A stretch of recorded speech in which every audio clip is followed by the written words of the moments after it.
जय हिंद प्यारे साथियों, कैसे हो आप सभी। उम्मीद करता हूँ बहुत ही बढ़िया होगे और दोस्तों अपनी तैयारी को भी अच्छे तरीके से कर रहे होगे। तो दोस्तों आज आपको मैं इस वीडियो में एसएससी एमटीएस से रिलेटिव जीके जीएस के प्रीवियस ईयर प्रश्न कराने वाला हूँ जो दोस्तों हर बार एसएससी की परीक्षा में पूछे जाते हैं।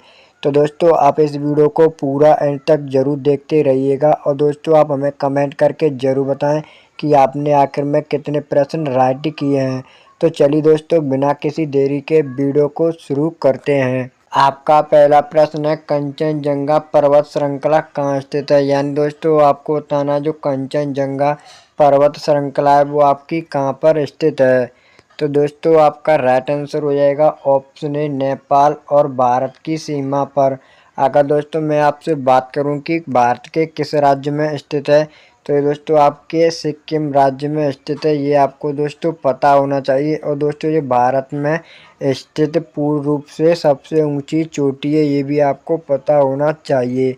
अगर आपसे दोस्तों इसकी हाइट पूछी जाती है तो दोस्तों आपकी इसकी हाइट है 8,595 मीटर। कितनी है दोस्तों? 8,595 मीटर। और वहीं दोस्तों मैं आपसे बात करूं K2 यानी दोस्तों गॉडविन ऑस्टिन की, तो उसकी हाइट है आपकी दोस्तों 8611 मीटर, जो दोस्तों आपकी पाक अधिकृत क्षेत्र में पड़ती है। दोस्तों आपको पता होना चाहिए। और दोस्तों माउंट एवरेस्ट आपको पता ही होगा, नेपाल में स्थित सबसे ऊंची चोटी है दोस्तों, ये आपको पता होगा। इसकी आपकी हाइट है 8,848.7 मीटर, ये भी आपको पता होगा। और दोस्तों मैं आपसे जानना चाहता हूं कि जो माउंट एवरेस्ट है उसकी सबसे ऊंचाई का पता किसने लगाया था, यानी सबसे पहले इसकी ऊंचाई का पता किसके द्वारा लगाया गया था। तो चलिए चलते हैं दोस्तों नेक्स्ट प्रश्न की ओर।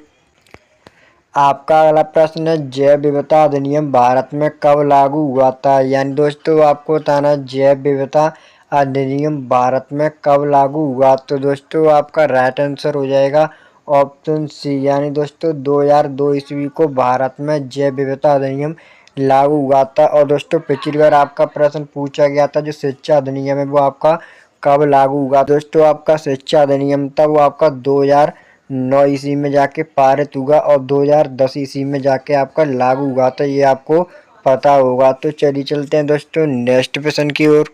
आपका अगला प्रश्न है, पंचशील समझौता भारत और किस देश के बीच हुआ था। यानी दोस्तों आपको बताना है जो पंचशील समझौता है वो भारत और किस देश के मध्य या बीच में हुआ। तो दोस्तों आपका राइट आंसर हो जाएगा ऑप्शन बी, चीन। यानी दोस्तों पंचशील समझौता आपका भारत और चाइना के मध्य हुआ था 1954 ईस्वी में, ये आपको पता होगा। और दोस्तों आपके इस पर हस्ताक्षर पंडित जवाहरलाल नेहरू द्वारा किए गए थे। तो चलिए चलते हैं दोस्तों नेक्स्ट प्रश्न की ओर।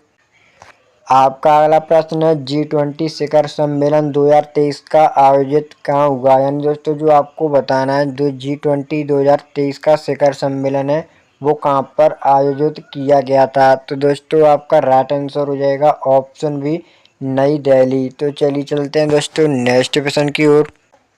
आपका अगला प्रश्न है, भारत में राष्ट्रीय आय का पहला आकलन किसने किया था। यानी दोस्तों आपको बताना है कि भारत में राष्ट्रीय आय का आकलन पहली बार किसने किया।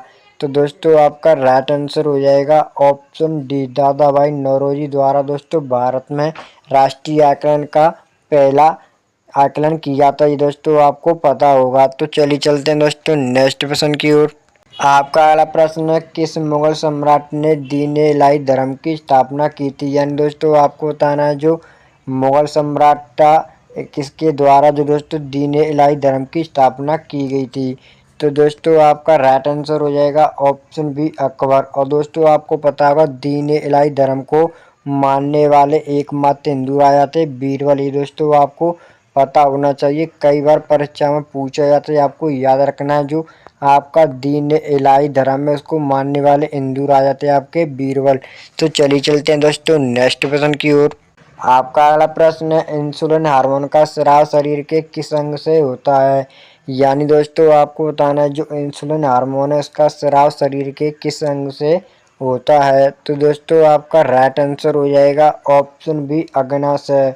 तो चलिए चलते हैं दोस्तों नेक्स्ट प्रश्न की ओर। आपका अगला प्रश्न है, श्वेत क्रांति का संबंध किससे है। यानी दोस्तों आपको बताना है जो श्वेत क्रांति है उसका संबंध किससे माना जाता है? तो दोस्तों आपका राइट आंसर हो जाएगा ऑप्शन बी, दूध उत्पादन से। तो चलिए चलते हैं दोस्तों नेक्स्ट प्रश्न की ओर। आपका अगला प्रश्न है, चिपको आंदोलन किससे संबंधित है? यानी दोस्तों आपको बताना है जो चिपको आंदोलन है वो किससे रिलेटिव है। तो दोस्तों आपका राइट आंसर हो जाएगा ऑप्शन बी, वृक्ष संरक्षण। अगर दोस्तों मैं आपसे बात करूं, ये चिपको आंदोलन वो आपका दोस्तों उत्तराखंड के चमोली जिले के रैनी गांव से शुरू हुआ था। और दोस्तों आपको कमेंट करके बताना है कि किस सन को ये शुरू हुआ था, केवल आपको ये कमेंट करके बताना है। दोस्तों उत्तराखंड था, उस टाइम आपको पता होगा उत्तर प्रदेश का हिस्सा था। तो चलिए चलते हैं दोस्तों नेक्स्ट प्रश्न की ओर। आपका अगला प्रश्न है, भारत की पहली महिला राज्यपाल कौन थी? यानी दोस्तों आपको बताना कि भारत की पहली महिला राज्यपाल कौन थी। तो दोस्तों आपका राइट आंसर हो जाएगा ऑप्शन ए, सरोजिनी नायडू। दोस्तों भारत की पहली महिला राज्यपाल बनी थी, जो दोस्तों आपकी 1947 से 1949 तक बनी थी। ये दोस्तों आपको पता होगा, केवल 2 वर्ष तक इन्होंने शासन किया था, ये आपको पता होना चाहिए। और दोस्तों आपको कमेंट करके बताना है कि भारत की पहली महिला मुख्यमंत्री कौन बनी थी। तो चलिए चलते हैं दोस्तों नेक्स्ट प्रश्न की ओर।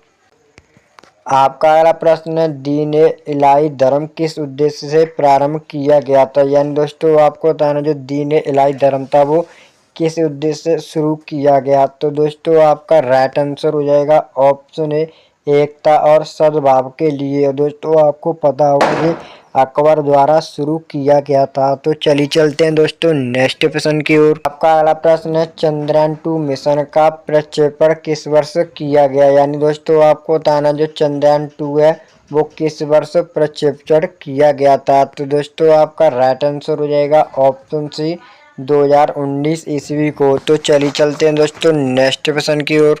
आपका अगला प्रश्न है, पुलिकट झील किस राज्य में स्थित है? यानी दोस्तों आपको बताना जो पुलिकट झील है वो किस राज्य में स्थित है। तो दोस्तों आपका राइट आंसर हो जाएगा ऑप्शन है, आंध्र प्रदेश में आपकी पुलिकट झील स्थित है। अगर दोस्तों मैं आपसे बात करूं कि भारत की सबसे बड़ी मीठे पानी की झील कौन सी है, तो दोस्तों आपको पता होना चाहिए वुलर झील आपकी सबसे बड़ी मीठी पानी की झील है। और खारे पानी की आपकी दोस्तों पता होगा चिल्का झील है, जो दोस्तों आपकी उड़ीसा राज्य में स्थित है। अगर दोस्तों मैं बात करूँगा आपसे वहीं भारत की सबसे लंबी झील, तो दोस्तों आपकी वेम्बनाड झील है भारत की सबसे लंबी झील, ये आपको पता होगा, जो दोस्तों आपकी महाराष्ट्र राज्य में स्थित है। तो चलिए चलते हैं दोस्तों नेक्स्ट प्रश्न की ओर। आपका अगला प्रश्न है, ऑपरेशन फ्लड का जनक किसे कहा जाता है? यानी दोस्तों आपको बताना है जो ऑपरेशन फ्लड है उसका जनक किसे कहा जाता है। तो दोस्तों आपका राइट आंसर हो जाएगा option A, doctor Verghese Kurien को दोस्तों ऑपरेशन फ्लड का जनक कहा जाता है। तो चलिए चलते हैं दोस्तों नेक्स्ट प्रश्न की ओर। आपका अगला प्रश्न है, गुरुत्वाकर्षण का सिद्धांत किसने दिया था? यानी दोस्तों आपको बताना जो गुरुत्वाकर्षण का सिद्धांत है वो किसके द्वारा दिया गया। तो दोस्तों आपका राइट आंसर हो जाएगा ऑप्शन ए, न्यूटन। तो चलिए चलते हैं दोस्तों नेक्स्ट प्रश्न की ओर। अगला प्रश्न है, कांचीपुरम किसके लिए प्रसिद्ध है? यानी दोस्तों आपको बताना जो कांचीपुरम है वो किसके लिए प्रसिद्ध है। तो दोस्तों आपका राइट आंसर हो जाएगा ऑप्शन बी, रेशमी साड़ियों के लिए आपका कांचीपुरम प्रसिद्ध, जो दोस्तों आपका तमिलनाडु में स्थित है। तो चलिए चलते हैं दोस्तों नेक्स्ट प्रश्न की ओर। आपका अगला प्रश्न है, एवरेस्ट की ऊंचाई पहली बार किसने मापी थी? यानी दोस्तों आपको बताना जो माउंट एवरेस्ट है उसकी ऊंचाई सबसे पहले किसने मापी। तो दोस्तों आपका राइट आंसर हो जाएगा ऑप्शन बी, जॉर्ज एवरेस्ट ने। अगर दोस्तों मैं आपसे बात करूं एवरेस्ट की वर्तमान में ऊंचाई कितनी है, तो दोस्तों आपको पता होगा 8,848.7 मीटर आपकी इसकी वर्तमान की ऊंचाई है। तो चलिए चलते हैं दोस्तों नेक्स्ट प्रश्न की ओर। आपका अगला प्रश्न है, माई एक्सपेरिमेंट विद ट्रूथ किसकी आत्मकथा है? यानी दोस्तों आपको बताना है कि माई एक्सपेरिमेंट विद ट्रूथ ये किसकी आत्मकथा है। तो दोस्तों आपका राइट आंसर हो जाएगा ऑप्शन सी, महात्मा गांधी। तो चलिए चलते हैं दोस्तों नेक्स्ट प्रश्न की ओर। आपका अगला प्रश्न है, किस गवर्नर जनरल ने डॉक्ट्रिन ऑफ लैप्स लागू किया? यानी दोस्तों आपको बताना है कि डॉक्ट्रिन ऑफ लैप्स किस गवर्नर जनरल द्वारा लागू किया गया था। तो दोस्तों आपका राइट आंसर हो जाएगा ऑप्शन बी, लॉर्ड डलहौजी द्वारा। और दोस्तों आपको पता होगा लॉर्ड डलहौजी को भारतीय रेलवे का जनक भी कहा जाता है। किसका दोस्तों? भारतीय रेलवे का जनक। और दोस्तों इन्होंने आपकी डाक सेवा भी शुरू की थी, ये भी आपको पता होगा। और दोस्तों जो लॉर्ड कर्जन है, इसके शासनकाल में दोस्तों आपको ये भी पता हो, बंगाल विभाजन हुआ था 1905 ईस्वी में, और बंगाल विभाजन आपका 1911 ईस्वी में रद्द हो गया था। तो चलिए चलते हैं दोस्तों नेक्स्ट प्रश्न की ओर। आपका अगला प्रश्न है, किस विटामिन की कमी से स्कर्वी रोग होता है? यानी दोस्तों आपको बताना है कि किस विटामिन की कमी से स्कर्वी नामक रोग हो जाता है। तो दोस्तों आपका राइट आंसर हो जाएगा ऑप्शन सी, यानी विटामिन सी की कमी से दोस्तों आपका स्कर्वी नामक रोग हो जाता है। और दोस्तों मैं आपसे वही बात करूं, विटामिन ए की कमी से आपको पता होगा रतौंधी नामक रोग होता है, विटामिन बी की कमी से बेरी, विटामिन डी की कमी से रिकेट्स नामक रोग हो जाता है। तो दोस्तों जो आज की हमारी वीडियो थी वो यहीं पर समाप्त होती है। अगर आपको वीडियो अच्छी लगी हो तो वीडियो को लाइक और चैनल को सब्सक्राइब जरूर कर लेना है, और दोस्तों वीडियो को अपने दोस्तों के साथ शेयर भी जरूर कर देना है। तो चलिए दोस्तों मिलते हैं नेक्स्ट वीडियो में। जय हिंद, जय भारत।